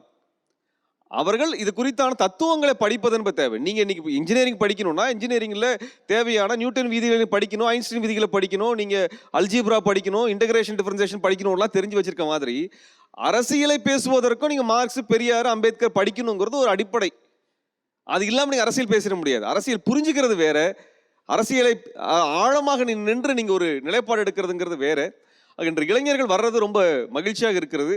அவங்க வாசிக்கணுங்கிற ஒரு தன்மையும் அவருக்குள் இருப்பது என்பது மகிழ்ச்சியாக இருக்குது. ஒரு சின்ன பயம் இருந்தது, வெறும் சோஷியல் மீடியாவில் பார்க்கக்கூடிய கருத்துக்களை மட்டுமே படிச்சுட்டு போயிடுவாங்களோன்ற ஒரு பயம் இருந்தது. ஆனால் இன்னைக்கு புத்தகங்களை வாசிக்க ஆரம்பிச்சிருக்கிறதா ஒரு மிகப்பெரிய ஆரோக்கியமாக இருக்குது. இன்றைய இளைஞர்கள் சோஷியல் மீடியாவில் வந்து எல்லாருக்கும் ஒரு அரசியல் வச்சுருக்காங்க, ஆனால் அந்த அரசியலை பற்றி விவாதிப்பதற்கு தயாராகவே இல்லையோ? ஒரு விஷயம் வந்துச்சுன்னா உடனடியாக வந்து ரொம்ப அப்யூசிவ் லாங்குவேஜில், மோசமான ஒரு மொழியில் அதை பற்றி பேச ஆரம்பிச்சிடுறாங்கிறதான் பரவலாக தெரியுது. சோஷியல் மீடியா ஆரம்பித்த சமயத்தில் அது அப்படி இல்லை. இப்போ வந்து என்னன்னா, அது வந்து கருத்தியல் தாக்கத்தை உருவாக்குது இளைஞர்கள்ட்ட. அது வாக்கு வங்கியை பாதிக்கும் தெரிஞ்சதுக்கு பிறகு பிற்போக்கு கருத்து கொண்டவர்கள் மிகப்பெரிய அளவுக்கு இறக்கப்படுறாங்க உள்ள. ஆமாம், அவங்க வந்து நீங்கள் உங்களுடைய கமெண்ட்டு கீழே வந்து ஒரு எதிர்மறையாக எழுதுறாங்கன்னா உங்களுடைய கமெண்டெல்லாம் படித்து பார்த்துட்டு எழுதுறாங்கன்னு அர்த்தமே இல்லை. அவர்களுக்கு ஒரு வேலை சொல்லப்படுது, அங்கே போய் நான் கெட்ட வார்த்தை நாள் எழுதிட்டு வான்னு போடுறாங்க. அந்த கெட்ட வார்த்தையை பதிவு பண்ணிட்டு வந்துடுறாங்க. நீங்கள் அதே வார்த்தையை, அதே சென்டென்சஸை பல இடங்களில் பார்க்க முடியும், பல பெயர்களில் பார்க்க எல்லாம் காப்பி பேஸ்ட் தான். அதான் நடந்துட்டு இருக்கு. நம்ம அதை வந்து புறக்கணிக்க தெரிஞ்சுக்கணும். ரெண்டாவது, சோஷியல் மீடியாவே வந்து முற்போக்கு கருத்துக்காகமான ஒரு ஊடகமாக நான் பார்க்கல. அது அப்படியானதா இல்லை. அது வந்து ஒரு ஃபேசிஸ்ட் கருத்தை வந்து எளிமையாக பரப்புறதுக்கு சாத்தியமாக இருக்குது. இன்னைக்கு நம்ம நினைக்கிற மாதிரி சோஷியல் மீடியா சுதந்திரமான ஊடக வெளியாக தயவு செஞ்சு பார்க்க முடியாது. மேற்குலகத்தில் அந்த அரசியல், தீவிர அரசியலை பேசக்கூடியவங்க சோஷியல் மீடியாவுக்கு அப்பாற்பட்டு தான் இப்போ இயங்க ஆரம்பிச்சிருக்கிறாங்க. அவங்க இன்னைக்கு இருக்கக்கூடிய இந்த டெலிகம்யூனிகேஷனோட அட்வான்ஸ் சிஸ்டத்தை எல்லாம் அவங்க பயன்படுத்துறதில்ல. அதனால நீங்கள் சில தகவல்களை எடுத்துக்கலாம், வாசிக்கலாம், ஆனால் விவாதம் நேரடியாக களத்தில் தான் நடக்க முடியும். சமூக வலைதளங்களில் நடக்கக்கூடிய விவாதங்களில் உங்கள் கருத்துக்களை தைரியமாக போடுங்க. யார் வந்து கீழே உங்களுக்கு கொச்சையாக பேசுகிறாங்கிற பார்த்து பயந்துடாதீங்க, தைரியமாக போடுங்க. நீங்கள் தொடர்ச்சியாக பதிவு செய்வதன் மூலமாக மட்டும்தான் இதுக்கான உயிர்ப்புங்கிறது இருக்கும். யாரோ ஒருத்தர் படிப்பாங்க, படிக்கிற ஆட்கள் வந்து அங்கே லைக் போடவும் மாட்டான், ஷேர் பண்ணவும் மாட்டான். ஆனால் அந்த கருத்து அவன் மனசோட்டத்தில் இருந்துகிட்டே இருக்கும். கீழே கொச்சையாக எழுதுகிற அந்த வார்த்தை என்றைக்குமே அவன் நினைவில் இருக்காது. அதான் அதனுடைய அடிப்படையாக இருக்குது. ஆனால் சமூக வலைதளத்துக்கு ஒரு எல்லை இருக்கிறது. அதை தாண்டி புத்தகங்கள் தான் உங்களை அடிப்படையான. புத்தகங்கள் எழுதணும்னா பல ஆய்வு பண்ணணும், விவாதிக்கணும், படிக்கணும், அதுக்கப்புறம் ஒரு கட்டுரை எழுத முடியும். நீங்கள் சமோசா கேட்டிங்கனால தெரியும். அப்படிப்பட்ட ஒன்று இருக்கும் பொழுது நீங்கள் புத்தகங்களில் தான் முழுமையான அறிவை பெற முடியும். இளைஞர்கள் பேச தயாராக இருக்காங்க. நிச்சயமா. அப்போ இவர்களை கொண்டு வருவதற்கான வழி என்ன?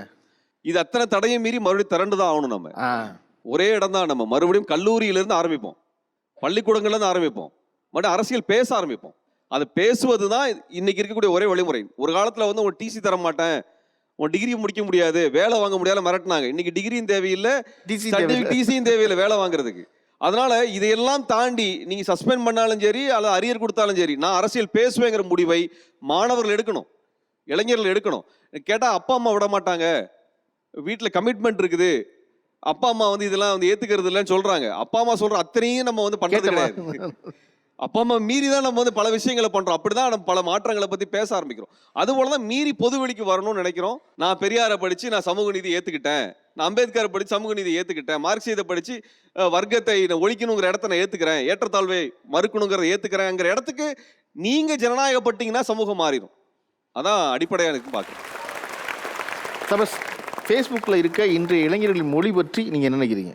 இல்லை, சோஷியல் மீடியா மட்டும் இல்லை, இளைஞர்கள் மட்டும் இல்லை, நம்முடைய காலத்தினுடைய மொழி, இன்றைக்கி நம்ம பயன்படுத்திகிட்டு இருக்க மொழி இருக்கு இல்லையா, இந்த மொழி வந்து இளைஞர்கள் பயன்படுத்துறது மட்டும் இல்லை, ஒட்டுமொத்தமாக அரசியல் சூழலில் எப்படி இருக்குது, பொதுமக்கள்கிட்ட எப்படி இருக்குது, அன்றாட வீட்டு புழக்கத்தில் எப்படி இருக்குது. முதல்ல சாதி பற்றி இவ்வளோ வெளிப்படையா, இவ்வளோ இப்போ உங்களோட ஒரு ஷோவில் ஒன்று பார்த்தேன், ஆமாம் நான் வெட்டுவேன்னு ஒருத்தர் உட்காந்து பேசிகிட்டு இருக்கிறாரு. இது நமக்கு தெரியுமா? மீடியாவை பொறுத்த வரைக்கும், பாரம்பரிய ஊடகங்களை பொறுத்த வரைக்கும் அது தனக்குன்னு சில கொள்கைகளை வச்சுருக்கு, கட்டுப்பாடுகளை வச்சுருக்கு. சரியோ தவறோ அதுக்கு உட்பட்டு இயங்கும்போது சில விஷயங்களை தடுத்து உள்ளார விட்டுது. ஆனால் சோஷியல் மீடியாங்கிறது உங்களுக்கு கட்டற்ற சுதந்திரத்தை வழங்குறது மட்டும் இல்லாமல் கூடுதலாக இன்னொரு விஷயம் இருக்குது. இப்போ உங்களுக்கு கீழே 1,00,000 பேர் இருக்காங்க, அல்லது இப்படி வேகமாக நீங்கள் உருட்டுற வேகத்தில் யார் அதிகமாக கவனம் ஈர்க்கக்கூடியவர்களோ அவங்களுக்கு ஏற்ற மாரி தான் நீங்கள் உங்கள் கவனம் பெறுறீங்க. அப்போ கவனம் ஈர்க்கிறதுக்கு ஏற்ற மாரி மொழியை மேலும் மேலும் கூர்மையாக்க வேண்டியிருக்கு, சத்தத்தை அதிகமாக்க வேண்டியிருக்கு, ஆழத்தை கம்மியாக்கி மேம்போக்கா ஆனால் சத்தமாக வெறுப்பு அதிகமாக பரப்புறதுக்கு. அப்போ இது வெறுப்புடைய காலமாக மாற்றப்பட்டுக்கிட்டு இருக்கு. அப்போ அது இளைஞர்கள்ட்டையும் பிரதிபலிக்குமானா இப்போ இளைஞர்கள்ட்டையும் பிரதிபலிக்கும். சோஷியல் மீடியாவில் நம்ம பார்க்குறது உள்ளபடி சொசைட்டியை பிரதிபலிக்குது. நம்ம வந்து சோஷியல் மீடியாவுக்குன்னு தனி லாங்குவேஜ் இருக்கிறத நினைக்கிறோம், அப்படி இல்லை. நீங்கள் சோஷியல் மீடியாவில் பார்க்குறது சொசைட்டியை பிரதிபலிக்குது, கண்ணாடி மாரி பிரதிபலிக்குது. சொசைட்டியோட மொழியே மாறி இருக்குங்கிறது தான் முக்கியம். அப்போ நம்மளுடைய மொழி எங்கே இருக்குங்கிறத ஒட்டுமொத்தமாக ஆய்வு பண்ணோம். சோஷியல் மீடியாவை பொறுத்த வரைக்கும் ஆபத்தாக பார்க்குறது என்ன அப்படின்னு சொன்னால், இப்போ ஆரம்ப காலகட்டத்தில் சொல்லுவாங்க அது வாசிப்புக்கு விரோதமாக இருக்குது அப்படின்னு. நான்லாம் அப்படி நினைக்கல. காரணம் என்னென்னா, இப்போ நான் வாட்ச் கட்டலை, அது நிமித்தம் வந்து நான் டைம் பார்க்குறது நிப்பாட்டிட்டேங்கிறது இல்லை, செல்ஃபோனில் நான் பார்த்துக்கிறேன். என்னுடைய இடம் மாறுது, நான் டைம் பார்க்குற இடம் மாறுது. அதுபோல் வாசிக்கிறதுக்கான அல்லது எழுதுறதுக்கான இடமா மாறுதுன்னு நினச்சிருக்கேன். ஆனால் ஒரு குறிப்பிட்ட ஒரு பெரிய நிறுவனம் இந்த சந்தைக்கு வந்ததுக்கப்புறம், 4Gக்கு வந்ததுக்கப்புறம், வீடியோ அதிகமாக பார்க்குறதுக்கான களம் வந்ததுக்கப்புறம், இப்போ வந்து டெக்ஸ்ட் நிற்கிதா வீடியோ நிற்கிதாங்கிறது இல்லை, ஒரு நிமிஷத்துக்கு மேலே எதுவுமே நிற்க முடியாத ஒரு காலகட்டத்தை நோக்கி மக்கள் தள்ளப்படுறாங்க, வணிகமாக தள்ளப்படுறாங்க, வலுக்கட்டாயமாக தள்ளப்படுறாங்க, அதுக்கு பழக்கப்படுத்தப்படுறாங்கங்கிறது. அப்போ அந்த சோஷியல் மீடியாவை நம்ம என்கொயரி பண்ணக்கூடிய இடம்ங்கிறது அது பொலிட்டிக்கலாக மட்டும் இல்லை, சோஷியலாக மட்டும் இல்லை, சைக்காலஜிக்கலாகவே பார்க்க வேண்டியிருக்கு. ஒரு நிமிஷத்துக்கு மேலே எதையுமே கவனிக்க முடியாத ஒரு நிலைக்கு சமூகம் போயிட்டுருக்குங்கிறது அது ரொம்ப கவலைக்குரியது. ரொம்ப அது அந்தரங்கமாகவும் ஆத்மார்த்தமாகவும் பரிசீலனை செஞ்சுக்க வேண்டியது. ஓகே, ஒரே இறுதி கேள்வி உங்கள்கிட்ட. அவர் பேசிக்கிட்டு இருக்கும்போது வரி சொன்னார் இல்லையா, எனக்கு ரொம்ப பிடிச்சிருந்துச்சு அந்த வரி. இது ஒரு வெறுப்பின் காலமாக இருக்குது அப்படின்னு சோஷியல் மீடியா பிரதிபலிக்கிறது தான். ஜாதியை பற்றி நம்ம பேச ரொம்ப தயங்கினோம், வெக்கப்பட்டோம். ஆனால் இன்றைக்கி எல்லாரும் அதை பேசுகிறாங்க. இந்த வெறுப்பின் காலத்தை நேசத்தின் காலமாக மாற்றுவதற்கான வழி என்ன செய்யணும் இந்த இளைஞர்கள்? வெறுப்பு வந்து அறியாமையின் மீது கட்டமைக்கப்படுது, அதை தாண்டி வேறு எதுவுமே கிடையாது. பொய்யின் மீது கட்டமைக்கப்படுது. நீங்கள் பொய்யையும் அறியாமையும் தூர எறியணும்னால் அதற்குரிய தத்துவங்கள் தான் அந்த இடத்துல ஒளிவாய்ச்சணும். அது மட்டும்தான் இதை வந்து சரிப்படுத்த முடியும். இன்னைக்கு வெறுப்பு ஏன் வளர்த்தப்படுகிறது, இந்த வன்மம் ஏன் வளர்த்தப்படுதுனால், இன்றைக்கு இருக்கக்கூடிய மக்களின் சொத்துக்கள் அனைத்தும் தனியாரிடம், கார்ப்பரேட் நிறுவனங்களிடம் ஏகாதிபத்தியத்தில் கொண்டு போய் தாரவாக்கணுங்கிறதை வலதுசாரிகள் முடிவு பண்ணியிருக்கிறாங்க. இன்றைக்கு தஞ்சை காவிரி டெல்டா என்பது ஒரு கார்ப்பரேட்டுக்கும் தாரை வார்க்கப்படும். இங்கே இருக்கக்கூடிய கடற்கரையோரத்தில் இருக்கக்கூடிய துறைமுகங்கள் எல்லாம் கார்ப்பரேட்டுகளுக்கு போகுது, மீன் வளம் எல்லாம் பன்னாட்டு நிறுவனங்களுக்கு போகுது. இது அத்தனையுமே செய்யணும்னு வச்சுக்கோங்களேன். உங்களை 2-3 பேராக கூறு போட்டால் தான் நீங்கள் எதை பற்றி கவலைப்பட மாட்டீங்க. 2 சமூகமாக பிரித்து நிறுத்திட்டு 2க்கும் கொடி ஏற்றி விட்டு 2 பேர் வெட்டிக்கோ குத்திக்கோன்னு சொன்னாதான், அல்லது எதை வைத்து எதை அடிப்பது நான் முடிவு பண்ணி நிறுத்தினா மட்டும்தான் உன்னோட நிலத்தை நான் பிடுங்க முடியும், உன்னோட கடலை நான் பிடுங்க முடியும், உன்னுடைய வளத்தை நான் எடுத்துக்க முடியும். அப்போ இதுக்கு தான் திட்டமிட்டு வளர்த்தப்படுது. விவசாயிகளுக்கு ஏன் நெருக்கடி வருகிறது? விவசாயிகள் இடத்துல தான் நிலம் இருக்கிறது. அப்போ அந்த விவசாயிகளை நிலத்திலிருந்து நான் அப்புறப்படுத்திட்டேனால் அதை நான் வந்து கம்பெனிகளுக்கு தர முடியும். அங்கே நீ பெட்ரோல் எடுக்கலாம், நிலக்கரி எடுக்கலாம், இரும்பு எடுக்கலாம், எதை வேணால் எடுத்துகிட்டு போகலாம், உனக்கு என்ன பிடிக்குதோ அதெல்லாம் எடுத்துகிட்டு போகலாம். அப்போ இதையெல்லாம் எடுத்துகிட்டு போகணும்னால் நான் மக்களை 2-3 கூறாக பிரிக்கணும். அப்போ தமிழ்நாட்டில் இன்னைக்கு வேலை வாய்ப்பின்மை மிகப்பெரிய பிரச்சனையாக இருக்கிறது. அதில் இளைஞர்கள் போகக்கூடாதுன்னு சொல்லி தான் சாதி வெறி வளர்த்தப்படுகிறது. இங்கே பிற்படுத்தப்பட்ட சாதிகள் இடத்துல சாதிய வெறி வளர்த்தப்படக்கூடிய சங்கங்கள் திட்டமிட்டு ஒரு வேலையை என்ன செய்கிறாங்கனால், அவர்களுக்கு இன்னைக்கு வேலை வாய்ப்பு இல்லை, வேலையே கிடையாது. விவசாயம்ல வந்து ஒரு பெரிய அளவுக்கு நீங்கள் உங்கள் வாழ்க்கை குடும்பத்தை நடத்த முடியாத நெருக்கடியை கொண்டு வந்து நிறுத்திட்டாங்க. கொள்முதல்ல உங்களுக்கு வேணுங்கிற விலை கிடைக்கல எந்த விவசாயிக்கும், அதை வச்சு குடும்பம் நடத்த முடியாத நிலைமை வந்திருக்குது. அப்போ ஒவ்வொரு விவசாயம் 2 வேலை 3 வேலை செய்ய வேண்டியது இருக்கிறது. அப்போ இந்த 2 வேலை 2வது வேலை 3வது வேலை செய்வதற்கும் வாய்ப்பு இல்லை. அப்போ இந்த மாதிரி இறுக்கமாக மாறக்கூடிய தருணத்தில் அவனை சாதி வரியை நோக்கி தள்ளிட்டீங்கன்னு வச்சுக்கோங்களேன், அவன் உங்களுக்கு இருக்கக்கூடிய ஒரு வாக்கு வங்கியாக மாற்றிக்கலாம். அவன் அடிப்படை பிரச்சனை பற்றி கேள்வி கேட்க மாட்டான். அப்போ இதனால வெறுப்பு திட்டமிட்டு உருவாக்கப்படுகிறது. அந்த வெறுப்பு என்பது யாரை நோக்கி நகர்த்தப்படுகிறது என்றால், உங்களுக்கு வந்து சிறுபான்மையாக இருக்கக்கூடிய மக்கள், அடித்தட்டில் இருக்கக்கூடிய மக்கள், ஏழை எளிய மக்கள், இவர்களுக்கெல்லாம் அரசியல் சொல்லித்தரணும் என்றோ அவர்கள் அரசியலாக்கணும்னு நினைக்கக்கூடிய முற்போக்காளர்கள், அரசியல் இயக்கங்கள், இவர்கள் மேலதான் வெறுப்பை வந்து வளர்த்தப்படுகிறது. அப்ப அதுதான் இன்னைக்கு நம்ம வந்து கவனத்தில் எடுத்துக்கணும். நீங்க சமூக வலைதளங்களை தாண்டி உண்மைகளை தேடுவதற்கான வரலாறுகளை, தத்துவங்களை நோக்கி நகருங்கன்னு சொல்றோம். அதுலதான் அம்பேத்கர், பெரியார், மார்க்சின் பற்றி சொல்லிட்டே இருக்கிறோம். நம்ம இவரோட கருத்தியலை, இவர்கள் கருத்தியல் சார்ந்து எழுதிய படைப்புகளை படைக்கிறது மூலமாக தான் நம்ம உண்மையான கல்விமான்களாகவோ அல்லது படித்தவர்களாகவோ மாற முடியுமே ஒழிய, நம்ம எம்சிஏ படிச்சிட்டோம்னோ பிஇ எம்பிஇ படிச்சிட்டோம்னா படிச்சவன் அர்த்தம் இல்லை. அந்த படிப்பு தான் அந்த உலகத்தை நேசத்துக்குரியதா மாறும். இன்றைய இளைஞர்களின் அரசியல் நிலைப்பாடு சரியான திசை நோக்கி செல்கிறது, தவறான திசை நோக்கி செல்கிறது என்று நாம் பேசிக்கொண்டிருக்கும் இந்த வேளையில் ஜி வலைதள பக்கங்களில் நேரலையாக ஒரு வாக்கெடுப்பு நடந்து முடிந்திருக்கிறது. அதன் முடிவுகளை இப்போது பார்ப்போம். இன்றைய இளைஞர்களின் அரசியல் நிலைப்பாடு சரியான பாதையில் செல்கிறது வெர்சஸ் சரியான பாதையில் செல்லவில்லை என்ற தலைப்பில் சில கேள்விகளுக்கு ஜி தமிழ் சமூக வலைதளங்களில் கடந்த 24 மணி நேரங்களாக நடைபெற்ற வாக்கெடுப்பில் பெரும்பாலானோர் தங்களது கருத்தை தெரிவித்துள்ளனர். அதன் முடிவுகள் நேரலையாக. அதில் அரசியலில் இளைஞர்களின் நிலைப்பாடு என்ற கேள்விக்கு சரியான திசையில் செல்கிறது என்று 59% பேரும், சரியான திசையில் செல்லவில்லை என்று 41% பேரும் வாக்களித்துள்ளனர். இளைஞர்கள் தங்கள் அரசியல் கருத்துக்களை பரப்ப சமூக ஊடகங்களை பயன்படுத்தும் விதம் என்ற கேள்விக்கு சரியாக உள்ளது என்று 77% பேரும், தவறாக உள்ளது என்று 23% பேரும் வாக்களித்துள்ளனர். பெரும்பான்மையான இளைஞர்கள் சினிமாவில்தான் தன் தலைவனை தேடுகிறார்கள் என்ற கேள்விக்கு சரி என்று 69% பேரும், தவறு என்று 31% பேரும் வாக்களித்துள்ளனர். கொள்கை சார்ந்த அரசியல் பேசுவதில் இளைஞர்களுக்கு என்ற கேள்விக்கு ஆர்வம் உள்ளது என்று 71% பேரும், ஆர்வம் இல்லை என்று 29% பேரும் வாக்களித்துள்ளனர். தங்களின் மேலான கருத்துகளுக்கு நன்றி. இன்றைய இளைஞர்களின் அரசியல் நிலைப்பாடு சரியான திசையில் செல்கிறதா அல்லது தவறான திசையில் செல்கிறதா என்று ஒரு நீண்ட நேர விவாதத்தின் முடிவில் மகிழ்ச்சி அளித்த விஷயம் என்னென்னா, சரியான திசையில் செல்கிறது என்று பேசியவர்களும் சரி, இல்லை தவறான திசையில் செல்கிறது என்று பேசியவர்களும் சரி, இளைஞர்களின் அரசியல் செயல்பாடு ரொம்ப முக்கியங்கிறதுல மாற்று கருத்தே இல்லை அவர்களுக்கு. அந்த மாற்றத்தை நோக்கி எல்லோரும் பயணிப்போம். மீண்டும் மற்றொரு நிகழ்ச்சியை சந்திப்போம். நிகழ்ச்சியில் இருந்தமைக்கு நன்றி. நீங்கள் பார்த்து கொண்டிருந்தது காளிமார்க் பவன்டோ தமிழா powered by ultimate power liquid detergent மற்றும் இந்தியாவின் number 1 dealer Vasanth & co presented by Yamaha Fascino. மீண்டும் மற்றொரு நிகழ்ச்சியில் சந்திப்போம், சிந்திப்போம். நன்றி, வணக்கம். நிகழ்ச்சியில் சிறப்பாக பேசியவர்களுக்கு இது புத்தக பரிசளிக்கும் நேரம். அம்மா வாங்க.